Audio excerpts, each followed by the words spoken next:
आजच्या या मॅथमॅटिक्सच्या लेक्चरमध्ये आपण inverse of a matrix by adjoint method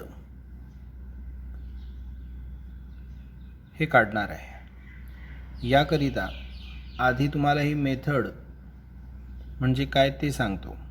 समजा इथे गिव्हन मॅट्रिक्स हा ए आहे. पहिली स्टेप यामध्ये find determinant of A.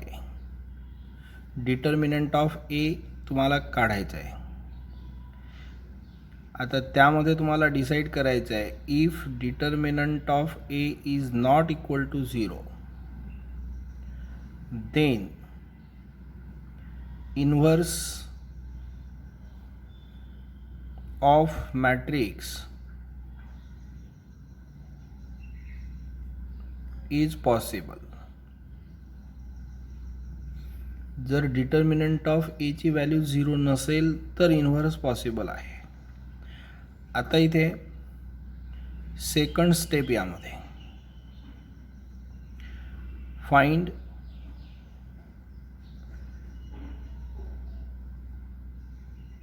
Matrix of कोफॅक्टर्स. हे मी तुम्हाला आधीच्या लेक्चरमध्ये या आधी जे लेक्चर आहे त्यामध्ये तुम्हाला सांगितलेलं आहे. आता इथे मॅट्रिक्स ऑफ कोफॅक्टर त्याला आपण सी ने डिनोट करू इथे. त्यानंतर आता तिसरी स्टेप आहे find adjoint of A. Adjoint of A means matrix A. आता इथे ॲडजॉइंट ऑफ ए म्हणजे हा जो मॅट्रिक्स ऑफ कोफॅक्टर आहे, मॅट्रिक्स ऑफ कोफॅक्टर याचं ट्रान्सपोज म्हणजे तुम्हाला असं लिहावं लागेल. हा आहे ॲडजॉइंट ऑफ ए. आता यानंतर चौथी स्टेप यामध्ये आहे inverse. A inverse is equal to 1 upon determinant of A into adjoint of A. म्हणजे आता इथे ए इन्व्हर्स काढण्याकरिता ॲडजॉइंट ऑफ एला 1 अपॉन डिटर्मिनंट ऑफ ए ने मल्टिप्लाय करायचं. हे देईल तुम्हाला इन्व्हर्स ऑफ द मॅट्रिक्स. आता ही जी प्रोसिजर आहे ही प्रोसिजर आहे to find inverse by adjoint method. आपण आता इथे ही मेथड एका 2x2 ऑर्डरच्या ह्या मॅट्रिक्सला अप्लाय करणार आहे. आता यामध्ये पहा,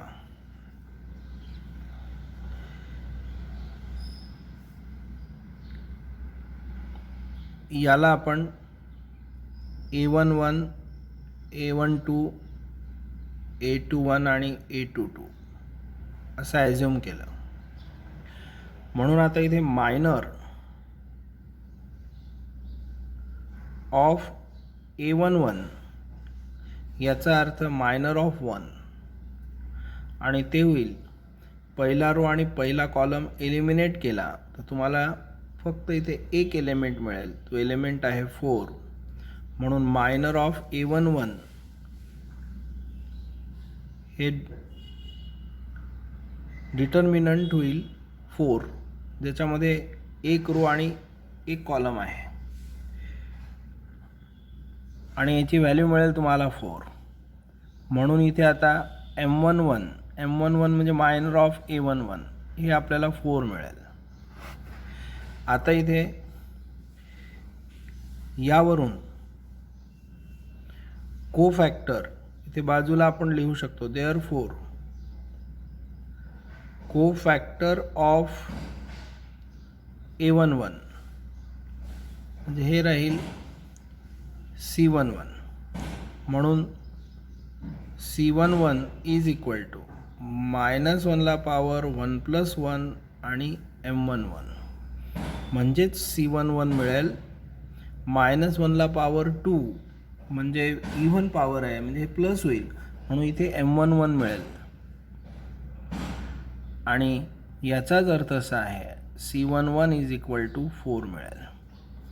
हे झालं मायनर ऑफ A11, हे आहे कोफॅक्टर ऑफ A11. आता इथे दुसरा पार्ट म्हणजे minor of A12. Minor of A12 होईल M12 आणि हे जे M12 आहे इथे पहा M12 म्हणजे ह्या पोझिशनला आहे. पहिला रो दुसरा कॉलम, पहिला रो दुसरा कॉलम, इथे फक्त 3 शिल्लक राहील. पहिला रो आणि दुसरा कॉलम 3 म्हणून डिटर्मिनंट 3 आणि याचा रिझल्ट 3 आहे. आता यावरून आपण C12 लिहिणार आहे. C12 म्हणजे कोफॅक्टर ऑफ A12. ते राहील -1ला पॉवर 1 + 2 आणि इथे M12 -1ला पॉवर 3 आहे म्हणजे निगेटिव्ह म्हणजे -M12. M12 ची व्हॅल्यू 3 आहे म्हणून आपल्याला C12 मिळेल -3. ही C12 ची व्हॅल्यू आहे.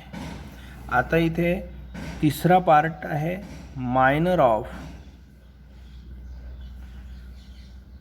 इथे A11 A12 झाला. आता A21 कॅल्क्युलेट करायचं आहे. मायनर ऑफ A21 ते राहील M21. आता इथे M21 म्हणजे दुसरा रो आणि पहिला कॉलम एलिमिनेट करायचा. इथे 2 शिल्लक राहील. हे आपण इथे 2 घेतलेला आहे म्हणजे डिटर्मिनंटमध्ये एकच एलिमेंट राहील 2. याचा आन्सर राहील 2. आता इथे मायनर ऑफ A21 वरून कोफॅक्टर ऑफ A21 म्हणजे त्याला C21 असं म्हणू. -1ला पॉवर 2 + 1 ते होईल -1ला पॉवर 2 + 1 आणि इथे M21. -1ला पॉवर 3 म्हणजे निगेटिव्ह म्हणून -M21 मिळेल. आता M21 ची व्हॅल्यू 2 आहे म्हणून रिझल्ट मिळेल आपल्याला -2. हे आहे C21 इज इक्वल टू -2. आता यानंतर मायनर ऑफ A22 ते राहील M22. यामध्ये M22 म्हणजे ही पोझिशन आहे. दुसरा रो आणि दुसरा कॉलम एलिमिनेट करायचा आहे. इथे मिळेल तुम्हाला 1 एक एलिमेंट म्हणून हा डिटर्मिनंटमध्ये 1, याचा रिझल्ट राहील 1. यावरून आपल्याला आता इथे C22 हे -1ला पॉवर 2 + 2 M22 -1ला पॉवर 4 म्हणजे इथे पॉझिटिव्ह होईल म्हणजे M22 आणि M22 ची व्हॅल्यू आहे 1 म्हणून आपल्याला आता इथे C22 हे 1 मिळेल. आता इथे C12 मिळाला, C11 मिळाला, C12 मिळाला, C21 आणि C22 म्हणून आता इथे आपण लिहिणार आहे मॅट्रिक्स ऑफ कोफॅक्टर्स. त्याला C ने डिनोट करू आणि तो मॅट्रिक्स राहील C11 C12 C21 C22. आता इथे C इज इक्वल टू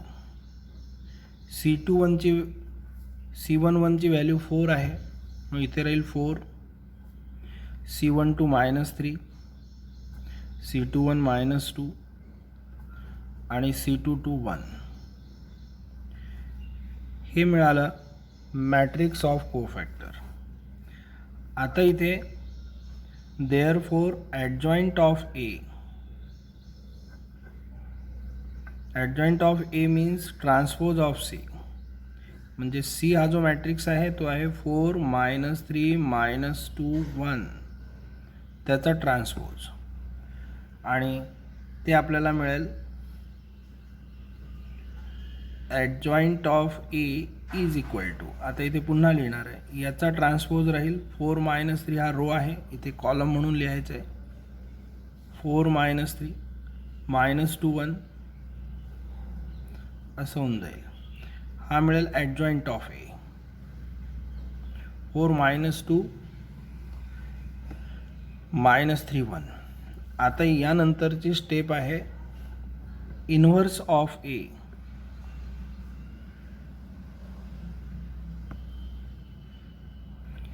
म्हणजे 1 determinant of A into adjoint of ए.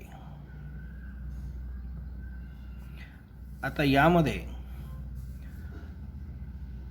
हा जो मॅट्रिक्स आहे हा मॅट्रिक्स आहे 1 2 3 4. मॅट्रिक्स आहे इथे 1 2 3 4. याचा डिटर्मिनंट होईल